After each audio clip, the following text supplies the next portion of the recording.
What's going on, guys? Before we get things started, just want to say, going to divide these into two conferences per video, so we don't have an overly long video. And I will try to upload a E3 reaction video every day just to get these out within this week. Starting things off with EA and Bethesda.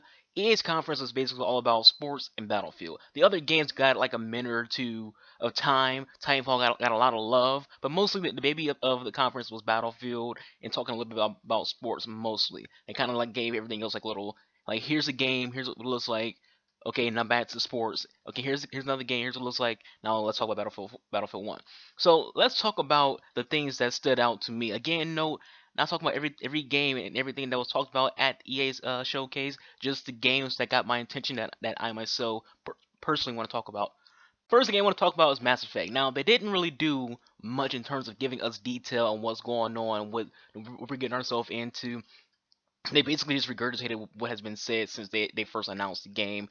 You'll think a game that's supposed to be released early next year, we get like a full gameplay video and some background. Maybe we'll see that at GDC or at the Gaming Awards. I mean, yeah, we saw like the main character. We saw like what the new ships look like. We saw we saw graphics. We saw gameplay, but it wasn't like it's like more. It was like a trailer, just like the typical trailer with some with developer commentary over it. Since we didn't get like any details on the story. We just know what a little bit of it looks like, and the fact that it's a direct sequel to Mass Effect 3. That's all we know right now. It's not a prequel. It's not an in between. It's literally a direct sequel to Mass Effect 3. We know that because they showed a Citadel next to Earth, so we know it's a direct sequel. It's not like this is a precaution thing that they're doing before the Reaper invasion. Like, this is legit right after the Reaper invasion. So we can make some assumptions and speculate off the video they showed at E3. But again, it wasn't like a full gameplay video that I thought we'd see at this year's E3. Moving on to Titanfall, they showed enough of it to give us an idea of what to look forward to. They showed the story mode, which seems to show the bond between the pilots and the Titans. They announced that there are 6 new Titans, which is great to me. One of the issues with the first game was that there was not enough variety, not enough Titans. You only had 3, so everyone's playing basically as the same person. It's not variety. I say all the time in my videos, variety is a great thing. The game looks awesome, but that's the point of these videos is to make them look great, get you interested, get you wanting to play it. They did confirm there will be a beta for Titanfall 2. The game looks interesting. I was a big downer on Titanfall 1. Like, it was, I thought it was an average game at best, and it died out because there's a lack of content. This game, maybe they correct that mistake. They won't have a lack of content. Starting the game off with 9 Titans, I assume that with DLC you have even more Titans. I assume they're gonna have like really a lot more maps. They do have a story mode, like I mentioned. So definitely an improvement being made with Titanfall 2. So I am looking forward to the beta. They showed FIFA 17, which looked great. At least what they showed looked great. The story mode seems like they're finally taking a page out of NBA 2K Series playbook. I've been saying this a lot when it comes to EA games. They need to start having legit story modes for their sport games. Now, some people are like, I really don't care, but NBA 2K's Mind Player is a very great story mode, and I think it's great that FIFA is getting into it. Maybe we start seeing it with Madden, NHL, and even UFC. Like, we'll start seeing these more and more often. The actual showcase itself was kind of cringeworthy. Peter Morrison, like, he was just very clueless about soccer. He seemed like he was just, just making a lot of comments that you're just like, okay, what are you talking about? Why are you saying that? And Jose Mourinho, he seemed like he didn't even want to be there. Like, he seemed like he was just here for the paycheck and just here to say, hey, look, I'm here. I'm Manchester United. Like, he didn't even really talk a lot. He was just kind of just there. Like, it seemed like a very awkward conversation between those two. They didn't talk about Ultimate at all, so I'd assume we'll see more info as the event goes on. I can't wait to experience football with the Frostbite engine. I just hope that with the story mode, we actually get to create our own character and not play as just Alex Hunter. They didn't show NHL 7, nor did they show anything for NBA Live. We do know that both of those games are coming out. NBA Live is supposed to get like a later release date. They just wasn't showed a part of EA's showcase for this year's E3. They announced a new indie game called Fee, which looks like a great game. Looks like, by that I mean like the art design. The art design looks very amazing. Once again, we saw a developer with a lot of emotion. The guy that showed Fee seemed like he was very happy to be at E3, kind of like the last guy from last year with Unravel. He had a lot of emotion. He seemed like he was gonna cry when at like the first minute or so talk about the game. I'm interested in this game. Like I said, I'm not like a big indie game fan, but I'm an artist, so I love seeing games with a lot of good art. This game is interesting me because the art reminds me of Ori Blind Forest, which was an amazing game to me. So my hopes are pretty high with this game, mostly because of the art design. And last but not least, for EA conference, Battlefield 1. We saw a lot of it thanks to the live stream multiplayer. The game looks amazing. They changed some things up. If you play Halo 5, you know like the mechanic where you can grab ledges. You can now do that in Battlefield 1 as a mechanic in the game as well. The behemoths, aka the airships, look like they're amazing to play with. It seems like it does run on rails, similar to that of the AC-130s from Battlefield 4. From what was said, it seems like you can only get it if your opponents are whooping your ass and getting close to beating you. It's like a little last ditch effort to make a comeback. And if a good pilot is in the airship, you can mount a full comeback. But if someone in the airship sucks, bad things can happen, and everything about the airship is just badass. Even the destruction is badass. When it's destroyed, anything that it falls on is destroyed. Buildings, players, vehicles. If the airship falls on top of your that area, it's just demolished. Now the airship itself, the carcass stays on the battlefield. The metal's there, the debris is there, everything stays on the battlefield. The game looks amazing. They did say an open beta is coming this summer, so we don't have to wait too long to play this game for ourselves. The game looks great. I think it's going to be a great game.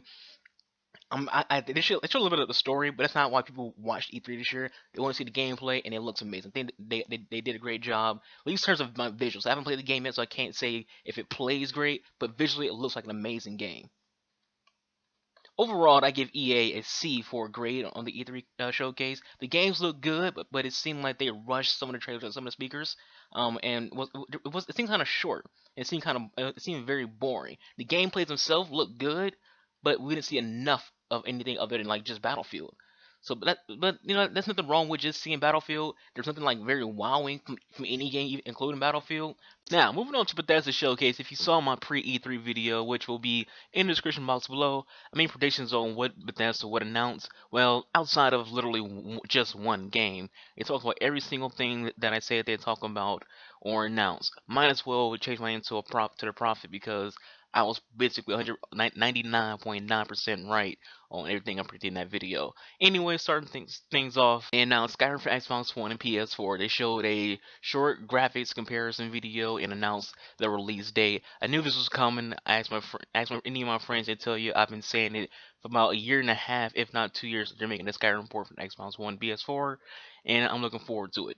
I still own Legend Edition on 360. I still play it on an often basis. I'll pour hundreds of hours into the remake for Xbox One come this October. Next up, they announced another classic game, Quake, which yes, in my prediction video, I did name it. They didn't show gameplay. They just did the typical announcement trailer. I believe they said it's only on PC only. I'm not sure if that's guaranteed. I'm not sure and by that I mean I'm not sure if it's on PC only for like a certain amount of time.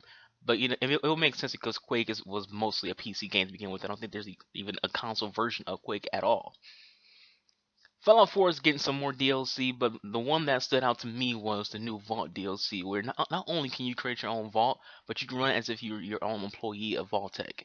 That has my attention more than any other DLC Fallout has ever had. Even the other DLCs they announced, it looks cool. I think it'd be pretty cool to create a vault. But it looks like it's basically an Xbox One, PC, and PS4 version of Fallout Shelter. That's what it seems like. They talked about Elder Scrolls Legends some more, but also announced it will have a single-player story mode. I'm a huge card fan. I play Yu-Gi-Oh, Digimon, Gwent, and just all those card games like Pokemon. I didn't touch it like Magic, but I was a big Yu-Gi-Oh guy. And when it comes to the Witcher, I'm very big on Gwent. Tried Hearthstone, didn't like it too much, but I'm very very big on card games. So definitely looking forward to this. I did sign up for the PC beta, so hopefully I can get into that and I can be able to experience Elder Scrolls Legends. It looks like it'll be a pretty fun game. Like how the way they showed it all, the gameplay they showed for it makes it like a very interesting game. They announced that they are stepping into the ring of the VR market, teaming up with HTC to do VRs, release Doom and Fallout 4 for the VR. They announced Prey, which again I mentioned they would, is getting a full reboot. So it's not going to be called Prey 2, it's just going to be called Prey. They had like a little teaser trailer, no actual, not a gameplay demo, anything like that. They didn't say what a release date, which is kind of scary because last time they saw they showed a Prey game. They didn't have a release date. It didn't have gameplay. It was just a teaser trailer, and then it just got scrapped. So I'm looking forward to it. I actually really liked the original Prey game. I was hoping they make a Prey 2 sequel directly off that, but they aren't. You're getting a full reboot, which is we're getting the game, so it's not too bad. Last but not least, they finally showed a gameplay demo of Dishonored 2, which seemed to be their key game of the showcase. Dishonored looks good in terms of the combat improvements. Graphically, the demo looks on par with the current Dishonored Definitive Edition on the current gen systems. I'm not sure if I agree with Dishonored being like the cornerstone of this year's Bethesda conference, because Dishonored to me isn't isn't part of the upper echelon of gaming. Like, but Fallout and Elder Scrolls are up there when it comes to like the top tier gaming that everyone knows about, everyone plays. Not I wouldn't say Dishonored's up there. So it's kind of weird to see that as like the cornerstone game for this year's Bethesda conference.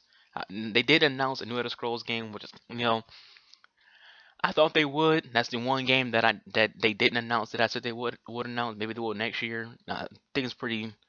It kind of just kills any kind of like this is leaked, anything like that. But anyways, guys, overall, I give their conference a C as well, like I did with EA's. Though the games look great and just off games alone, but that's the top right now for E3. It's only been two conferences, so it's not really hard. Because EA kind of was boring as shit. But the whole showcase was kind of like there's some cringe-worthy moments, especially when it came to like Morgan Webb and Adam Sessler. Morgan Webb seemed like she was like she had like one too many drinks because she was kind of like off. And Adam Sessler, he's always kind of just hard to watch in general because he's always all over the place. And there's just some of the freaking people in general, just also that they had come out was just didn't seem like they were fully there. That's it for this video, guys. Thank you all for watching. Let me know your thoughts in the comment section about the first two conferences. Talk to you guys tomorrow. Peace out.